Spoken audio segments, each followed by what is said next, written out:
let's talk microphones, because there's so many times where we're trying to, make something sound great at the mixer, and we totally forget that the output is always a reflection of the input. And this reminds me of a friend of mine who likes to make a joke. It's hard to polish a turd. And when we don't choose the right microphone and use it correctly, that's exactly what we're trying to do. So what are some common problems we face simply because we're not using the right microphone or using it correctly? Okay, well, the right microphone could be, we'll talk, I saw in your little notes the differences between dynamics and condensers and even ribbons and where they're used. But before you even get to that, you have to also include patterns, right? Cardioid, hypercardioid, omnidirectionals, supercardioids, figure eights. And a lot of times people don't understand patterns, let alone the type of operating principle that it has. So dynamics obviously are going to be good for certain things. Condensers, because they're more expensive and have maybe a wider frequency response, people think, oh, this is going to be great for everything. But no, because of their sensitivity, it could actually be the absolute worst thing to use, especially if you're a worship leader using like a nice condenser 3 feet in front of a drum set. Now the church has got the best drum mic they ever had, right? So everything has its place, and you have to look at all the considerations. But again, we're going to go back to the source. How do you place a microphone on a source you've never heard before? What do? How do you mic a bouzouki? You tell me. How do you mic a bagpipe or a shofar?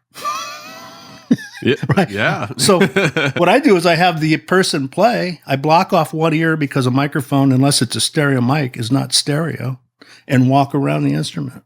Get down on your knees, stand up. And maybe find a place that maybe sounds a little sweeter to start with. Now, again, if you're doing live sound, you can't get too far away, right? Distant miking really doesn't work for live applications. So you got to get closer to the source. But again, there's still going to be a spot that sounds better. And where you put it, how you place it, on axis, off axis, farther away, closer, is making a huge difference. Huge. Even like millimeters make a difference when it comes to output for frequency response and gain. So where you put it is really important. Too many churches are just putting mics up willy-nilly, putting them up on the kit, putting it on a guitar amp, going back to the mixer and EQing it. What I like to have is an A2 on the stage, moving the mic until I get a sweet spot. And when I get a sweet spot, now I don't have to do any of this. The mic is doing it with the source. Maybe rolling off the lows, high pass.